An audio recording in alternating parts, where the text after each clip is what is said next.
Namaz dışındaki ibadetlerini eksiksiz yerine getirmeye çalışan bir şahıs bir gün bir alimin huzuruna gelir. Hocam der, ben namazın dışındaki ibadetlerimi eksiksiz yerine getirmeye çalışıyorum. Fakat namaz bana çok ağır geliyor. Hem namazın cumartesi pazarı yok, hem namazın bayramı seyranı yok, namazın gece gündüzü yok. Her gün günde 5 vakit namaz kılmak bana çok ağır geliyor. Bu namazdan kurtulmanın herhangi bir çaresi yok mudur hocam der. Alim adam hayır der.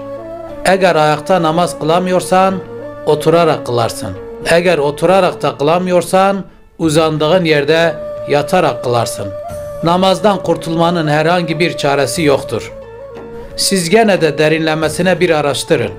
Bir ay sonra ben sizden neticeyi alırım inşallah der. Ve bir ayın sonunda tekrar alim adamın huzuruna gelir. Der ki, namazdan kurtulmanın herhangi bir çaresini buldunuz mu hocam? Alim adam der ki, evet, bu sayacağım grupların içerisine girersen namazdan kurtulursun, namaz kılmak zorunda değilsin. Namaz kılmayabilirsin eğer çocuk isen. 2. Namaz kılmayabilirsin eğer deli isen. 3. Namaz kılmayabilirsin eğer ölüysen. 4.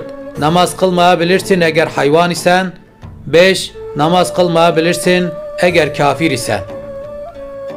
Alim adamın saydığı gruplar söz konusu şahsın çok ağırına gider.